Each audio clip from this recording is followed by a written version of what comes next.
mouvement continue. Levez la main, s'il vous plaît. Le blocus continue. Ils ont voté et lancé un pavé dans la mare. Et au vu de la mobilisation, il va falloir le gérer. Le pavé, c'est la question du statut des étudiants sans papier dans une Guyane qui manque de cadres et de salariés de niveau supérieur. Jusqu'à l'année dernière, un accord tacite avec la préfecture voulait que la police n'arrête pas les lycéens et étudiants sans papier, mais assidus au cours. On demande juste un retour à cet état qui était un accord tacite, mais qui finalement permettait cette libre circulation. Donc on voudrait que ce soit le cas pour les lycéens, parce que ce n'est plus le cas pour les lycéens, mais ce n'est plus le cas pour les étudiants non plus. Donc on demande juste en fait que le préfet appelle le chef de la police aux frontières pour qu'il puisse se mettre d'accord pour ne plus interpeller les jeunes majeurs étrangers qui ont leur carte d'étudiant et leur carnet de correspondance. Autre revendication, la libération des 4 étudiants et 2 lycéens incarcérés au centre de rétention administrative de Matoury.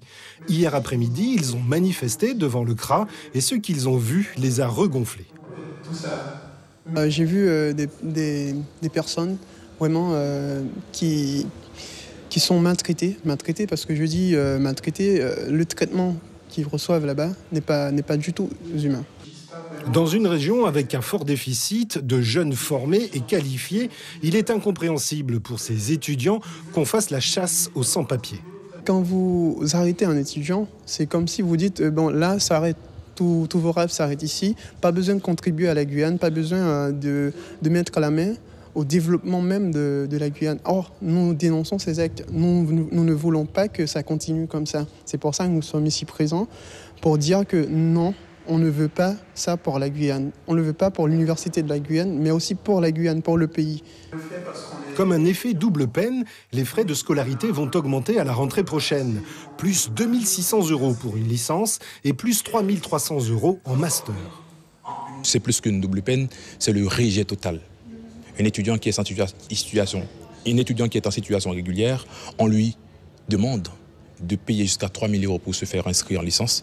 Ça, c'est plus qu'une peine. On n'a pas de mots suffisamment éloquents pour en parler. C'est triste.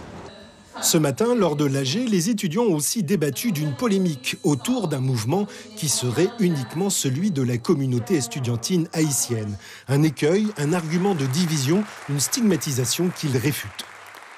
Ce ne sont pas que des étudiants haïtiens qui se sont mobilisés, il y a eu des étudiants d'autres nationalités aussi qui étaient présents aujourd'hui en fait.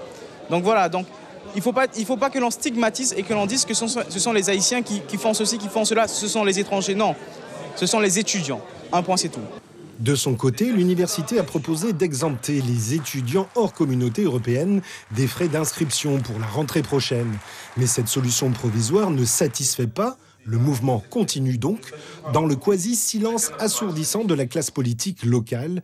Seuls les parlementaires Gabriel Serville et Antoine Karam ont écrit au ministère. La CTG, elle, s'est juste fendue d'un communiqué. Suivez l'info sur Guyana Première, télé, radio et Internet.